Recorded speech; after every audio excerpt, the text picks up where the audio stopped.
Welcome to this video.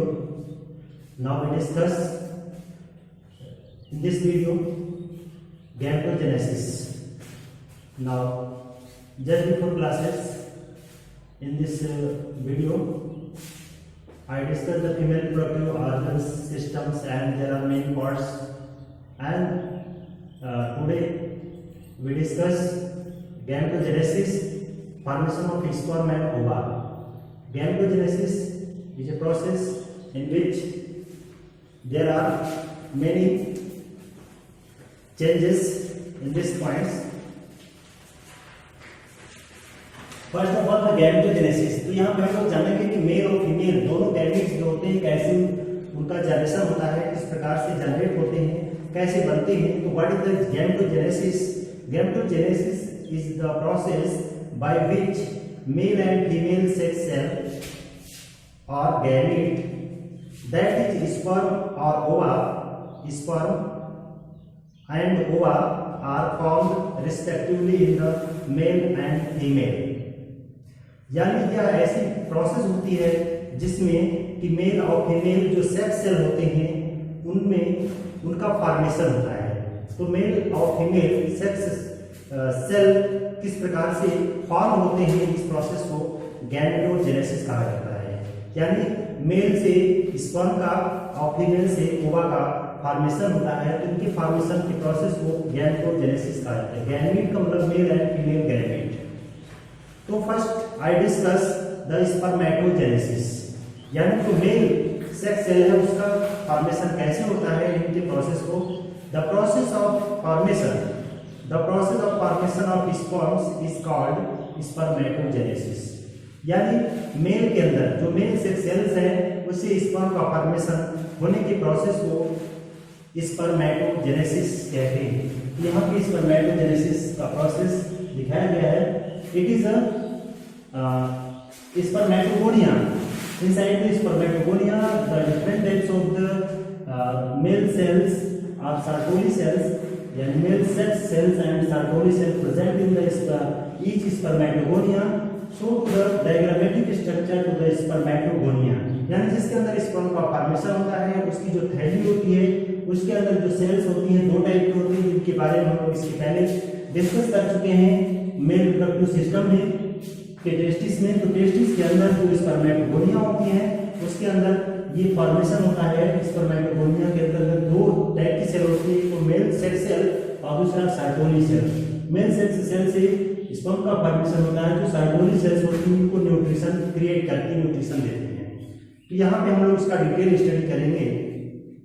The spermatogenic present on the inside wall of seminiferous tubules multiply by mitotic division and increase the numbers. कहने का मतलब जो seminiferous tubules है, seminiferous tubules के अंदर जो spermatogonia है उसके अंदर जो सेल हैं वो बार बार मल्टीप्लाई करती हैं माइटोटिक डिवीजन। माइटोटिक डिवीजन के फलस्वरूप वो मैच्योर होती हैं, बड़ी होती हैं, इंक्रीज द नंबर, और उनकी संख्या बढ़ती जाती है। Some of the spermatogonia called the primary spermatocytes. कुछ स्पर्मेटोगोनिया के सेल को प्राइमरी स्पर्मेटोगोनिया कहा जाता है, प्राइमरी स्पर्मेटोसाइट्स कहा जाता है, क्योंकि वो स्टॉर्टिंग सेल होती है, बाद में उनके अंदर इंक्रीजिंग होती है, सेल डिवीजन होता है, डेवलपिंग होती है। तो ये प्राइमरी स्पर्मेटोसाइट्स होती हैं, मियोसिस के थ्रू करती हैं। और primary spermatocytes complete the first meiotic division leading to the formation of two equal haploid cells called secondary primary sex cell.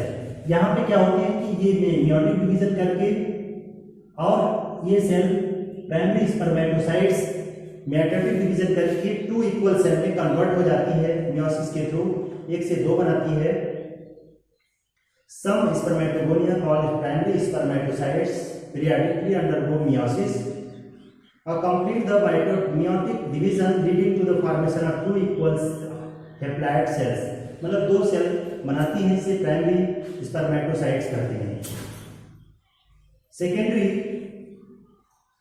spermatocyte which above only 23 chromosomes of each यानी जब ये इनकी संख्या माइटोटिक डिवीजन होती है तो इनमें संख्या वही रहती है 2n, यानी 46 क्रोमोसोम्स होते हैं। लेकिन जब सेकेंडरी स्पर्मेटोसाइट में कन्वर्ट होती है यानी सेकेंडरी ऑर्डर डिवीजन होता है तो इनमें नंबर ऑफ क्रोमोसोम्स हाफ हो जाती है।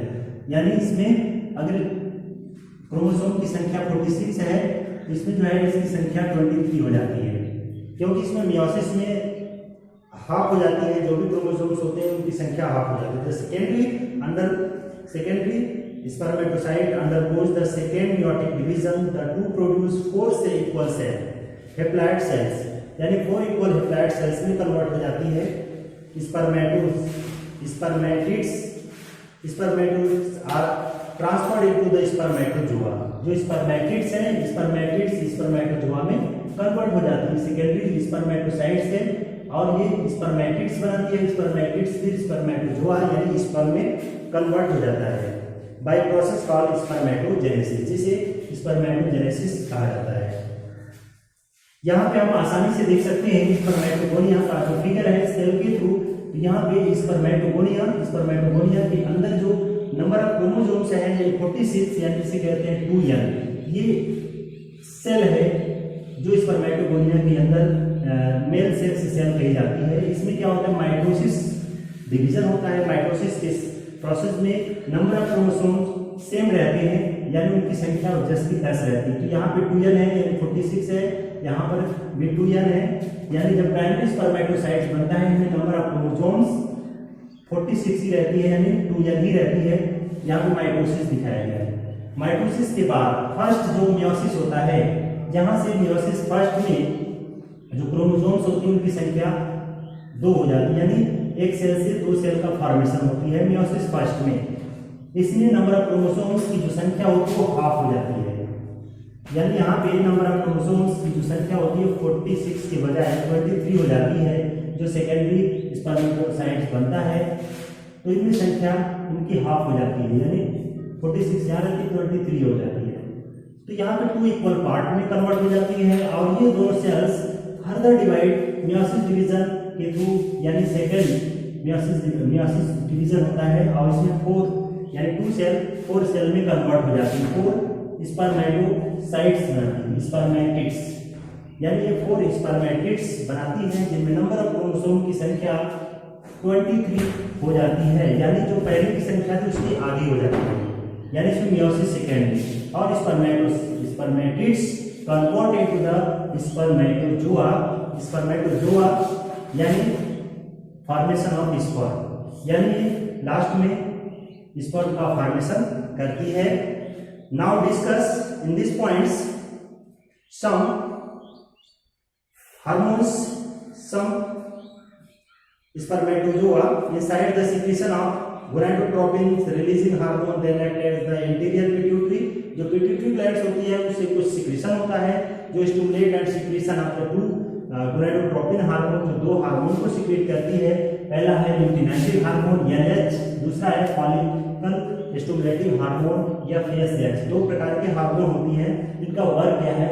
Luteinizing hormone act as a Leydig cells stimulate, ये क्या करती है, लेडिंग सेल्स को स्टिमुलेट करती है एंड सेंसिटाइज सिक्रीशन ऑफ एंड्रोसाइट्स, जो इसके बाहर यानी स्पर्मेटोगोनिया के बाहर जो लेडिंग सेल होती है बीच में इनके आउटर पार्ट पे इंटेस्टियल सेल के बाहर जो उनमें लेडिंग सेल होती है जो कि सिक्रीशन का काम करती हैं, और सिक्रीशन अनेक प्रकार के हार्मोन को सिक्रीट करती है जिसे एंड्रोजेंस कहते हैं, उनको ये बढ़ावा देती हैं।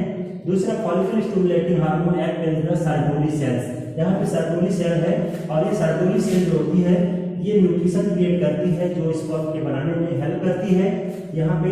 तो cell and stimulate the secretion of some factors, यानी जो होता है इनका सिक्रीशन का काम करती है। And now discuss in this point complete understand. Okay students, okay the next points structure of sperm. In this points what is the structure of sperm। अब हम लोग जानेंगे कि ये स्पर्म का स्ट्रक्चर कैसा होता है। कभी कभी क्वेश्चन पूछ देता है कि describe and structure of sperm of human beings. तो ये स्ट्रक्चर में कौन कौन से पार्ट्स होते हैं। It is a microscopic and middle cell mobile cells, यानी क्या होते हैं कि ये माइक्रोस्कोपिक होते हैं, माइक्रोस्कोप से देखे जा ये मोटाइल सेल्स होते हैं, मतलब चलनशील होते हैं, क्योंकि ये ज़्यादा एक्टिव होती है, उनमें चल करके लंबी दूरी के बाद तब फीमेल से ओवम से फर्टिलाइज होना होता है। प्रोपीस एंड टेल, मोटाइल सेल्स होते हैं। Structure of sperm composed of, मतलब इसके स्ट्रक्चर में head, neck, middle piece and tail ये इन्वॉल्व होते हैं। तो ये कौन कौन से पार्ट्स होते हैं? माइक्रोस्कोपिक मोटाइल सेल्स होते हैं। There are following parts, head, neck, middle piece and tail. तो ये हम आसानी से देख सकते हैं कि स्ट्रक्चर ऑफ स्पर्म क्या है, जो कि ये अलग अलग पार्ट में डिवाइड है। क्योंकि यहाँ पे सबसे पहला पार्ट होता है हेड पार्ट, ये हेड रीजन होता है। हेड पार्ट में कौन कौन से पार्ट होते हैं? फिर ये नेक रीजन है, मिडिल पीस है और फिर टेल रीजन है। Now we discuss the head. Sperm head contains unelongated haploid nucleus. Sperm head contains an elongated haploid nucleus, the interior portion of which covered by cap-like structure called acrosome. Sperm का जो head होता है वो लंबा होता है, यानी elongated होता है। haploid nucleus होता है, उसमें एक nucleus होता है। The interior portion which covered by cap-like structure, उसके ऊपर की ओर एक कैप लाइक स्ट्रक्चर होता है, टोपी जैसी रचना होती है, जिसे एक्रोसोम कहा जाता है। इस हेड रीजन के सबसे ऊपर की ओर एक कवर्ड स्ट्रक्चर होता है, जिसे एक्रोसोम कहा जाता है। हेड के ऊपर का पार्ट होता है। Acrosome is filled with the enzymes. ये जो होता है एंजाइम से भरे होते हैं। एक्रोसोम हेड का अपर पार्ट होता है और ये एंजाइम से भरा होता है। इसके अंदर एंजाइम्स होते हैं। Sperm contains elongated. Acrosome is filled with the enzymes that help fertilization of ovum. जो ओवम के फर्टिलाइज होने में ये हेल्प करता है, यानी आगे का शुंड वाला पार्ट होता है जो फर्टिलाइज करने में हेल्प करता है। ये एंजाइम होते हैं एक्रोसोम के अंदर और ये हेल्प करता है fertilization of ovum. Now discuss the middle piece. दूसरा जो होता है, ये दूसरा जो पार्ट होता है वो सेकंड जो होता है ये नेक रीजन होता है। It is a very short, it is present between the head and middle piece. ये क्या होता है? सबसे छोटा पार्ट होता है जो हेड और मिडिल पीस के बीच का ये पार्ट होता है, जिसे नेक रीजन कहते हैं। प्रेजेंट होता है which contains the proximal centrioles toward the nucleus. ये क्या होता है? इसमें सेंट्रियोल होते हैं, न्यूक्लियस की तरह होते हैं, which play a role in the first cleavage of zygote. इसके अंदर न्यूक्लियस क्लीवेज होते हैं। प्रॉक्सिमल, इसमें जो है प्रॉक्सिमल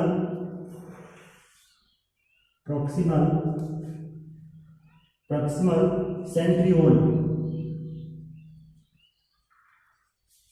इस नेक रीजन में प्रॉक्सिमल सेंट्रियोल्स होते हैं, जिसमें न्यूक्लियस होता है। और ये इसका मेन इंपॉर्टेंट वर्क होता है कि जब जाइगोट का क्लीवेज होता है, यानी फर्टिलाइजेशन हो जाता है, जाइगोट बन जाता है, उसमें जब उसका क्लीवेजन होता है, यानी विकलन होता है, डेवलपमेंट शुरू होता है, तो उस समय ये हेल्प करता है, जो नेक रीजन में होता है। Now we discuss the middle piece. जो बीच का पार्ट होता है स्पर्म के बीच का पार्ट, ये चौड़ा पार्ट होता है। कौन सा पार्ट होता है इसमें देखिए। Sperm, middle piece of sperm contains a mitochondria coiled round and axial filament called mitochondrial spiral। क्या होता है? इसमें बहुत से माइटोकॉन्ड्रिया पाए जाते हैं, जो पूरा माइटोकॉन्ड्रिया से भरा होता है, जिसे माइटोकॉन्ड्रियल पार्ट कहते हैं। तो it is the middle part present the many mitochondrial parts, mitochondrial regions involved in these points। Mitochondrial spiral they provide energy। ये क्या करती है? एनर्जी क्रिएट करती है, एनर्जी देती है स्पर्म को आगे बढ़ने के लिए, एक्टिव होने के लिए एनर्जी प्राप्त करता है। Energy for the movements of sperm, जो स्पर्म मूवमेंट करता है उसको एनर्जी पर्याप्त मात्रा में देने के लिए ये माइटोकॉन्ड्रिया इन्वॉल्व होती है। माइटोकॉन्ड्रिया ये एनर्जी क्रिएट करती है। ये मिडिल पीस का वर्क है, इसमें यानी माइटोकॉन्ड्रिया, और इस माइटोकॉन्ड्रिया से ये मूवमेंट करता है स्पर्म। और इसके पहले हेड रीजन में यहाँ containing the chromosomal material, nucleus containing material होता है, जो उसको हर सेल के अंदर न्यूक्लियस पाया जाता है। ये न्यूक्लियस कंटेनिंग पार्ट्स होता है। The last part is a tail. Tail it is elongated part. Tail is the several times longer than the head. Head की अपेक्षा कई गुना बड़ा होता है। Sperm swims about by the its tail. मतलब स्पर्म क्या करता है, उसकी टेल की सहायता से वो स्विम करता है फ्लूइड मीडियम में। मतलब जब ये फ्लूइड मीडियम में फ्लो करता है तो ये हेल्प करता है टेल रीजन की बॉडी का बैलेंस बनाता है, प्लस इन्हें स्विम करने में हेल्प करता है। तो ये 4 पार्ट्स हो गए टेल रीजन का। Other parts of this points, human males ejaculates about, कह रहा है कि जो ह्यूमंस होते हैं उनमें लगभग 200 और 300 millions sperm during the coitus. जब एक क्वाइटस होता है यानी एक बार संभोग क्रिया होती है तो एक बार में 200 to 300 स्पर्म इजैकुलेट होते हैं, मतलब स्खलित होते हैं, निकलते हैं 60%। और उसमें से जो 60% स्पर्म होते हैं have the normal shape and size. उसमें से जो 60% जो स्पर्म होते हैं वो नॉर्मल शेप और साइज के होते हैं। And 40% sperm have must show with the vigorous motility. मतलब क्या होते हैं, वो अच्छे नहीं होते हैं, अच्छे क्वालिटी के नहीं होते हैं। मस्ट बी सो वाइब्रस एबिलिटी इस टाइप के होते हैं। तो इस तरीके से जो स्पर्म होते हैं वो 2 टाइप के, 2 कैटेगरी में होते हैं। एक्टिव होते हैं, show to the structure of sperms. Understand? Okay students.